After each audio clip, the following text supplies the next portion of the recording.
बच्चों, आज की इस वीडियो लेक्चर में मैं शुरू करूंगा कॉम्प्लेक्स एनालिसिस।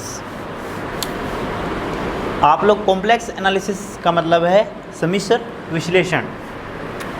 जैसे हमने देखा है, आप लोगों ने मेरे 11th या 12th स्टैंडर्ड में देख लिया होगा कि नंबर्स हैं वो दो टाइप की होती हैं मेन रूप से।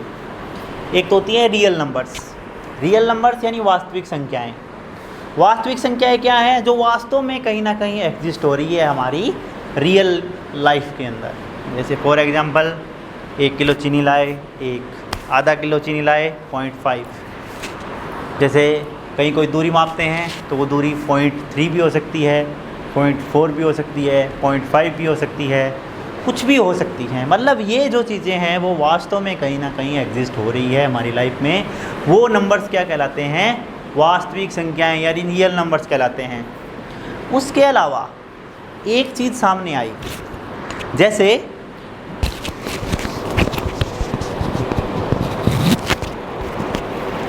जब हम किसी भी पॉजिटिव रियल नंबर का स्क्वायर रूट लेते हैं, धनात्मक वास्तविक संख्या का स्क्वायर रूट लेते हैं, तो हमारे पास एक धनात्मक वास्तविक संख्या ही मिल जाती है। ठीक है, लेकिन केस ऐसा आया जब हम किसी ऋणात्मक माइनस यानी नेगेटिव नंबर का रियल नंबर का जब स्क्वायर रूट लेते हैं, तब हमारे पास क्या होता है। जैसे फॉर एग्जांपल मैंने कोई भी नंबर है, जैसे स्क्वायर रूट ऑफ -1.7। अब इसमें अगर हम माइनस को छोड़ दें तो -1.7 तो पॉजिटिव नंबर है, लेकिन इसके साथ क्या लग गया? माइनस। पॉजिटिव नंबर का तो स्क्वायर रूट पॉजिटिव नंबर आ रहा है। अब इसको हम ऐसे लिख सकते हैं, √1.7 इंटू स्क्वायर रूट ऑफ -1, ऐसे लिख सकते हैं। अब हमारे पास कोई दूसरा नंबर आया, मान ला 1.8 आया, इसको लिख सकते हैं हम स्क्वायर रूट ऑफ 1.8 इंटू -1। अब ये संख्या तो वास्तविक हो गई क्योंकि इसका तो कुछ ना कुछ वैल्यू आएगी स्क्वायर रूट की, लेकिन रूट -1 है, उसकी कोई भी वास्तविक संख्या है वो स्क्वायर रूट ऑफ -1 की वैल्यू नहीं आएगी। तो इसका मतलब जो स्क्वायर रूट ऑफ -1 है वो नंबर क्या होगा? हमेशा एक तरीके से एग्जिस्ट होगा, लेकिन उसकी कोई वास्तविक वैल्यू नहीं आएगी। हमने कभी भी रियल लाइफ में इस संख्या को यूज़ नहीं किया है, इसलिए ये वास्तविक संख्या नहीं है। तो क्या किया गया, इस √-1 को हर बार जब भी दिक्कत आएगी तो स्क्वायर रूट ऑफ -1 की प्रॉब्लम आएगी, तो इस स्क्वायर रूट को -1 को हमने क्या किया, ऐसे का ऐसा रख दिया। लेकिन बार बार स्क्वायर रूट ऑफ -1 लिखना क्या हुआ, कॉम्प्लिकेटेड लगेगा, थोड़ा सा अच्छा नहीं लगेगा कि बार bar square root of -1, boring हो जाएगी, मतलब एक ब्यूटी नहीं रहेगी लिखने में। इसलिए क्या किया, स्क्वायर रूट ऑफ -1 को आई यानी आयोटा से हमने लिख दिया। तो आयोटा क्या हो गया? आयोटा हो गया स्क्वायर रूट ऑफ -1। इसका मतलब आई स्क्वायर की जो वैल्यू है वो कितनी है? -1। तो मतलब इस टाइप के नंबर्स जहाँ पर आयोटा आ रहा हो, स्क्वायर रूट ऑफ -1 आ रहा हो, क्या कहलाती हैं? कॉम्प्लेक्स नंबर्स कहलाती हैं। जो कॉम्प्लेक्स मतलब काल्पनिक संख्याएं भी बोल सकते हैं इनको, यानी इस टाइप की नंबर्स हमारी रियल लाइफ में एग्जिस्ट नहीं होती है, लेकिन हम इसको मान के चलते हैं कि इस टाइप का स्क्वायर रूट ऑफ -1 आते ही हम इसे आयोटा लिख देते हैं। तो ये संख्या सिर्फ मान के काल्पनिक हैं, वास्तविक ज़िंदगी में कहीं पर भी एग्जिस्ट नहीं हो रही है। अब जब हमारे पास कोई भी यानी एक वास्तविक संख्या क्या होती है, कॉम्प्लेक्स नंबर क्या होती है? काल्पनिक संख्याएं बोल सकते हैं या सम्मिश्र संख्याएं, यानी a number of the type a + ib, जहाँ पर a और b दोनों क्या हैं? रियल नंबर्स हैं, वास्तविक संख्याएं हैं, और i क्या है? Square root of -1। ऐसी जो नंबर्स होंगी वो क्या कहलाती हैं? काल्पनिक संख्याएं या कॉम्प्लेक्स नंबर कह सकते हैं, सम्मिश्र संख्याएं कहलाती है। यानी वैसे देखा जाए तो कॉम्प्लेक्स नंबर क्या है? कॉम्प्लेक्स नंबर एक तरीके से दो रियल नंबर का कॉम्बिनेशन है। तो इसलिए कई लोग क्या करते हैं, a + i ना लिखकर कॉम्प्लेक्स नंबर को a, b भी लिख देते हैं, क्योंकि i तो फिक्स है स्क्वायर रूट ऑफ -1, तो चाहें तो हम पहला नंबर है उसको लिख देते हैं ए, दूसरे को बी, तो ए कोमा बी ब्रैकेट में लिखकर भी हम वास्तविक काल्पनिक संख्याओं को निरूपित कर सकते हैं या दिखा सकते हैं। तो इसका फ़ायदा क्या है इस निरूपण का?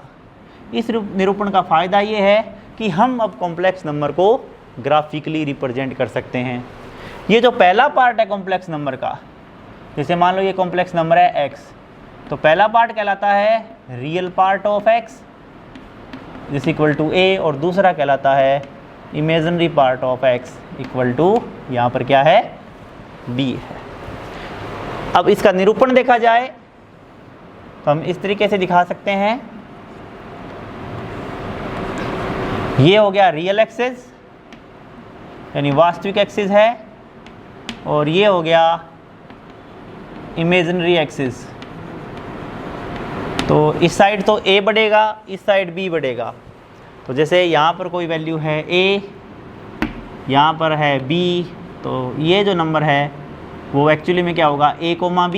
ये तो आप 12th क्लास में पढ़ चुके हैं कि ये x एक्सिस है, ये y एक्सिस है, तो ये पॉइंट क्या होता है x कोमा y, या कह सकते हैं a कोमा b यहाँ पर। और एक्चुअली में ये कॉम्प्लेक्स नंबर को डिनोट करेगा जो कि कौन सी हो जाएगी a प्लस आई बी। ये होता है इसका ग्राफिकल रिप्रेजेंटेशन कॉम्प्लेक्स नंबर का। यानी कोई भी complex number a plus I B है वो ग्राफ में कैसे लिखी जाएगी a कोमा b, और a कोमा b को हम ग्राफ में जानते ही हैं कैसे निरूपित यानी इंटरप्रेट करते हैं। अब फॉर एग्जांपल जैसे मेरे पास कोई कॉम्प्लेक्स नंबर है 3 प्लस आई, तो मैं इसको कैसे दिखाऊंगा?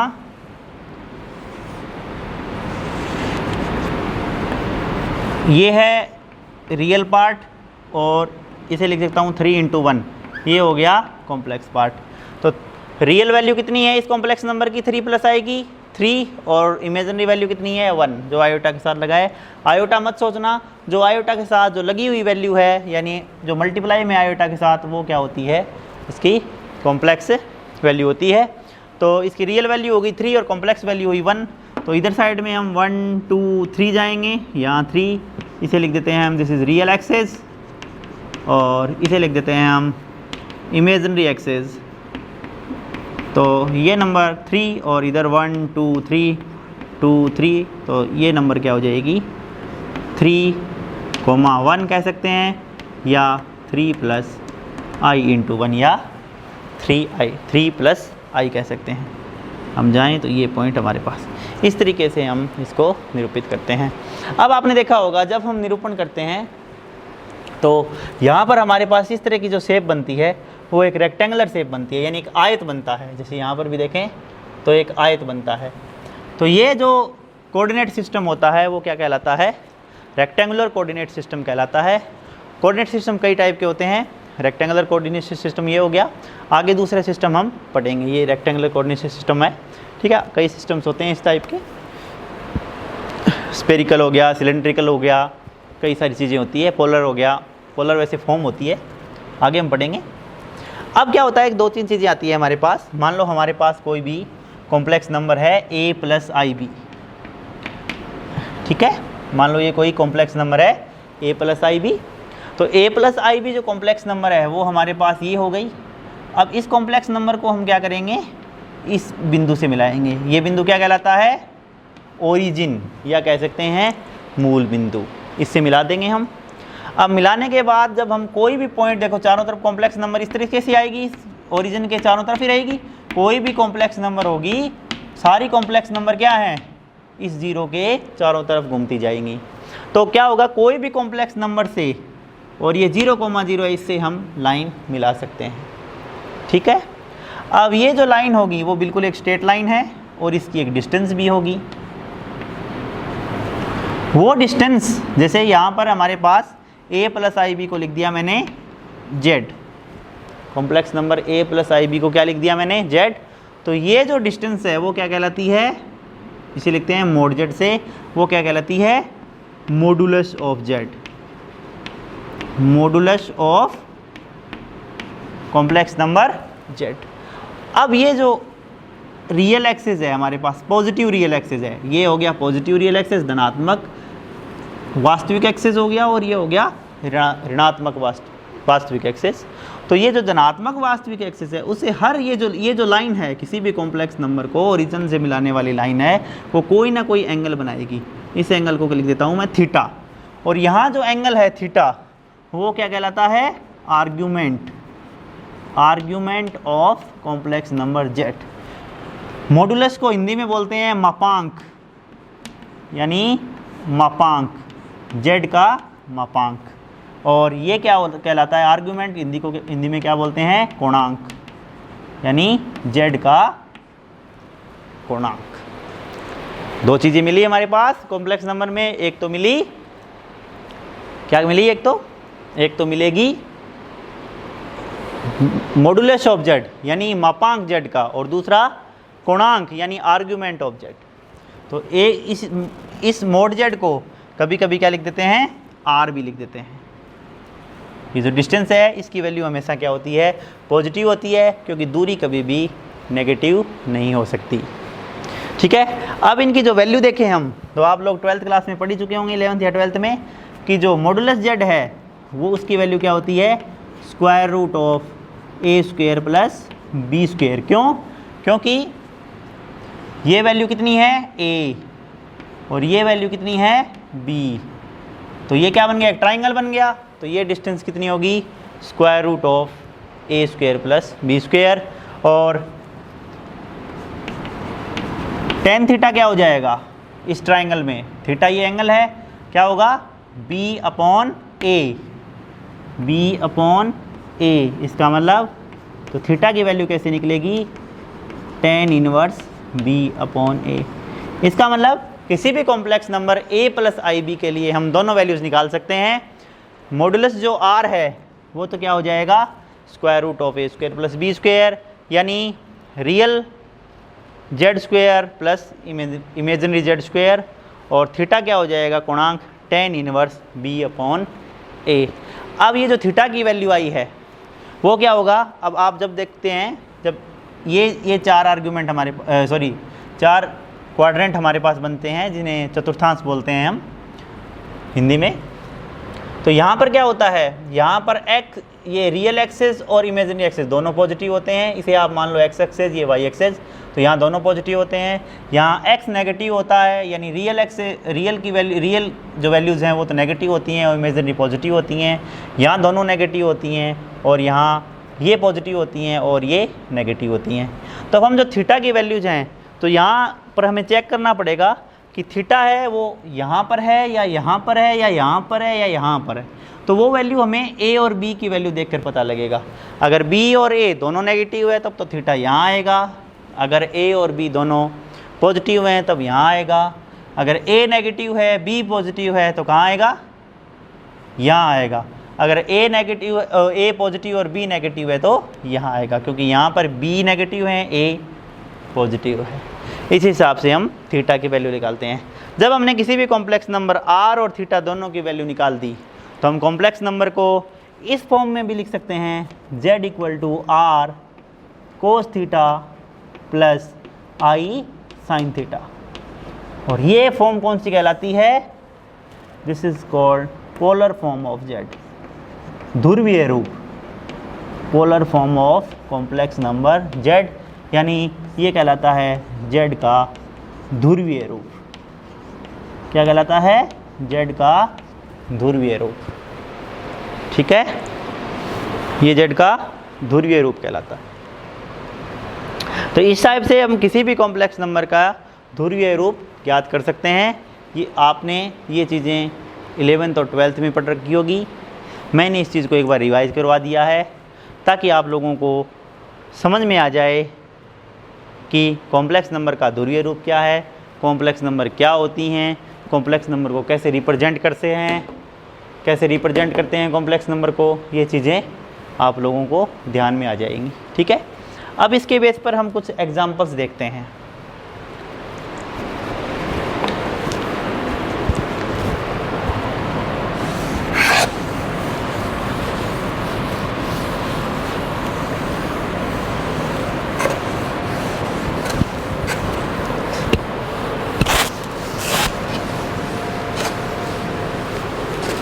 जैसे मैं एग्जांपल लेता हूँ 1 + i, 1 + i, ये कोई कॉम्प्लेक्स नंबर है, इसको लिख देता हूँ मैं z = 1 + i।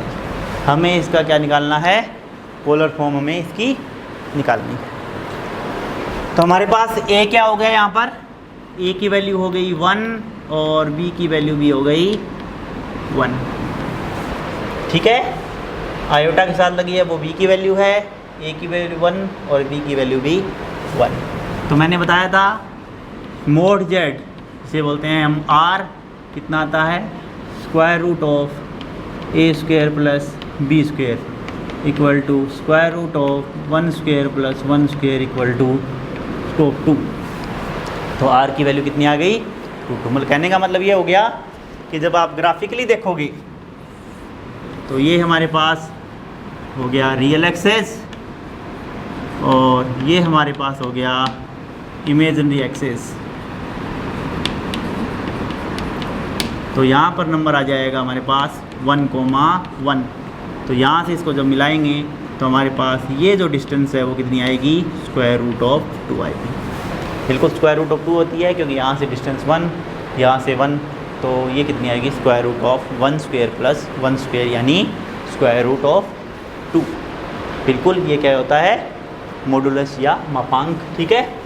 थीटा क्या आ जाएगा, थीटा इक्वल टू आएगा tan 1/1। मतलब यहाँ पर a भी पॉजिटिव है, b भी पॉजिटिव है, तो हम कौन से तो चतुर्थांश में होंगे यानी क्वाड्रेंट में होंगे, पहले वाले में है। तो मतलब थीटा क्या आएगा, 0 से 90 डिग्री के बीच आएगा। तो क्या हो जाएगा थीटा, tan 1 और tan 1 की वैल्यू कितनी हो जाएगी 45 डिग्री, या कह सकते हैं हम 5/4। क्या लिख सकते हैं हम, 5/4। इसका मतलब हमारे पास जो पोलर फॉर्म है इस कॉम्प्लेक्स नंबर की वो क्या आएगी, पोलर फॉर्म क्या आएगी,